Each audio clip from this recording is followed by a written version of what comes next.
Day 2 na po dito sa ginaganap na American Cup 2024 ang magkalaban pa rin. Walang iba kundi si Grandmaster Wasuso at Grandmaster Lebon Aronian. So sa day 1 po, puro tabla. Tabla yung standard, tabla yung rapid.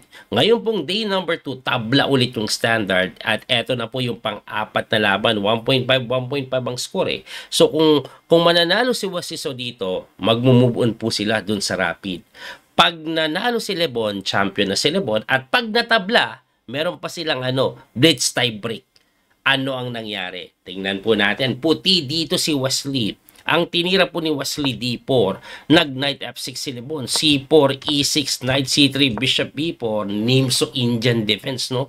Queen C2 po si Wesley, nag-casting lang yan, E4, agresibo sa gila, tapos si E5 lang.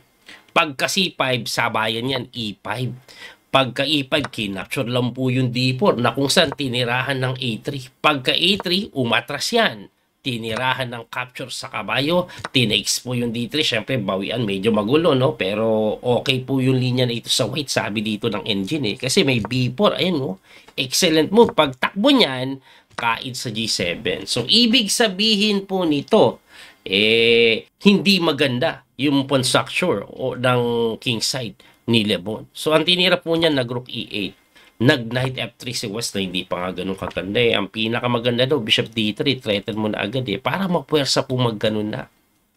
Anyway, Knight F3, hindi na maganda yan kasi may Queen F6. Para hindi daw basta-basta mabawi, no?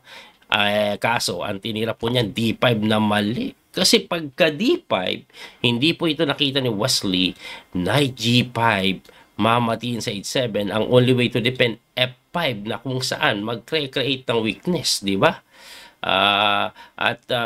Yun na nga, Knight G5 daw ang best move. Kaso ang ginawa ni Wesley, Queen takes C3, na kung saan, pagka E5, equal daw.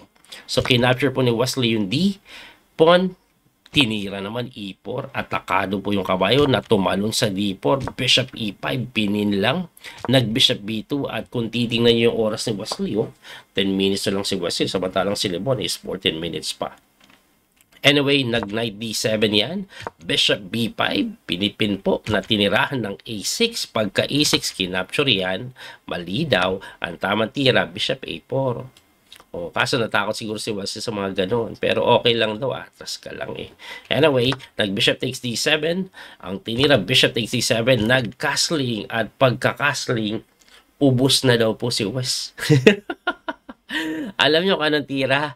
Bishop B5, pero hindi po nakita yan. Pagka Bishop B5 kasi, atakado po ito eh. So, pag gumalaw ka, let's say galaw ka lang dito, tirahan ka lang ng Bishop D3. At napakalakas daw po ng Bishop na yan. Ang mga kasunod, ganun, ayun. Parang no? Parang ang labo pa eh. Pero engine is saying, lamang na daw po dito ang item. Anyway, ibalik po natin doon. Ang tinira po kasi ni Lebon, Queen H4, umatake. Na kung saan equal lang after G3. So, tumira ng Queen H3, nag-F4 si Wesley at good move po. Nag-Bishop F6, and then nag-Queen E3. Yan, umiwas na po siya sa pin. Nag-Bishop G4 yan, tinirahan lang ng Rook F2. Pagka Rook F2, nag-Rook AD8, tinirahan lang ng Knight B3. Ayun. So, pinapalit na po ito.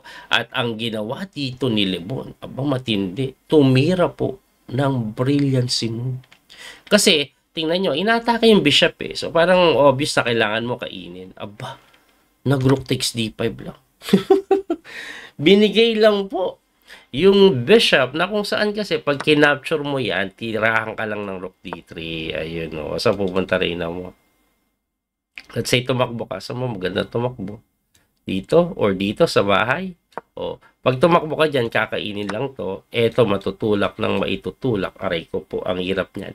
Kaya ibalik natin doon. Ang ginawa ni Wesley, hindi niya kinapture yung bishop. Nag-rook lang po dyan. Ayun. Bakit po nag-rook E1? Para pag dito, siya yung titikman. Kasi may capture na ganon. Okay, kaya nag-Bishop takes B2 yan, Rook takes B2, and then nag-Queen H6 lang umatras. Pagka-atras, nag-Rook dito, pinapalit yung tore, nag-Queen D6, dumipensa. Nag-Rook takes D5, Queen takes D5, and then Knight D2, very equal yung posisyon. Pagdating sa oras, dumikit na din. So, equal, tapos dikit na din po yung oras. Anyway, ang ginawa niya, nag-Bishop F5 to defend the pawn on E4 na tinirahan ng Knight F1. Gusto ko yung Knight F1, iikot yan dito, lakas. Kaso bumalik lang, Knight H3. Ang gagawin po niya, titikman na yan eh. No? Kaya bumalik. Nag-rook E6, nag-rook C1. Tumira po ng king takes G7, rook C5. At pagka rook C5, queen D3, pinapalit na hindi mo o hindi magandang tikman eh. Sabi po, equal lang pag tinikman. Kaya lang nakakatakot makakapasok na ganun. No? May mga ganung idea. Kaya ang ginawa ni Wesley, nag-rook G5 check. Pagka king F8, eto na. Tingnan niyo yung oras ni Wesley. Wesley, meron po siyang 2 minutes. At ito po ay very equal. Ang ititira lang daw po, king F2, depensa lang. Yan lang, king F2, equal na. Kasi pwede nga atang kainin dito, tapos lalapit yung king. Di ba? Equal daw po yan pag nag-king F2. Pag kinapture nga yung reyna niya, mas malapit na yung king sa E3. Baka lamang na yun eh. Kaso, nalingat si Wesley so dito. Akala niya, meron po siyang ganito, queen C5 na tira, thinking na pag yan po ay tumakbo, may check pa nga. Ayan, susunod-sunurin na. No? Ang matindi, nakalimutan ni Wesley na may threat po sa F1 yan, yung kabayo hindi pwedeng umalis. Kasi nagkaroon ng rook D6. Hanip na yan. Ano nakalimutan ni Wesley? Kasi akala niya po sa posisyon na ito, may knight takes E4. Kalimutan niya to. Kalimutan niya talaga. Kasi pagka takes na yan, ganyan yan eh. Talagang nakalimutan niya yung mati sa F1. Yun ang aking hula. Tingin ko yun na yun eh. Kasi hindi mo ititira yan na may rook D6, losing ka kaagad. Bakit po losing ka agad? Hindi ito madipensahan eh. Bawal siya gumalaw mati. Pag dinipensahan mo, libre. Wala nang check na matino. Eto na yung mga check. Libre lahat ng check eh. May bantay na bishop eh. Grabe, no? Ayan, tinira na lang kasi kumounter pa. Nag-rook D po. Rook H5. Nag-queen takes D2. Kinaon yung H3. Pagkatira po ng simpleng B6, resign si Wesley.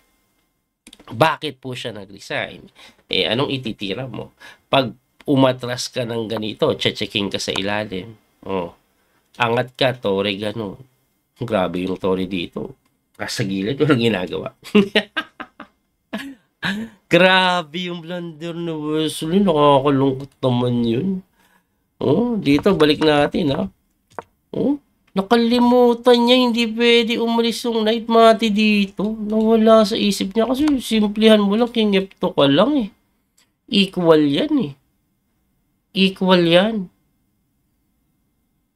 Sa totoo lang, equal yan kasi gaganon ka. Pwede. Mas aktibo pa eh. Mas prepare ko pa nga ang white dito eh. Kaya nga ang sinasabi dito, kulungin mo daw yung tore by playing F5 para lang maka-equal eh. Kaso, pwede na to. Anong pinagkaiba? Malapit na yung king. Malapit na yung king. Sa kapag gumanito ka, natakpan po yung bishop eh. Pwede ka nang atan chumek sa C8. Anyway, ganun po talaga at dahil doon, champion si Grandmaster Lebon Aronian dito po sa American Cup 2024. Congratulations kay Lebon Aronian. Anyway, West Saw second place, not bad. From losers bracket, talagang humataw, paangat pa yan, di ba? Hindi na din masama. At dito po nagtatapos ang torneo yung American Cup. Abangan nyo po yung mga susunod na tournament. Candidates, paparating na. At muli, ito po yung coach, PD Master Daniel Causo. Salamat po sa support.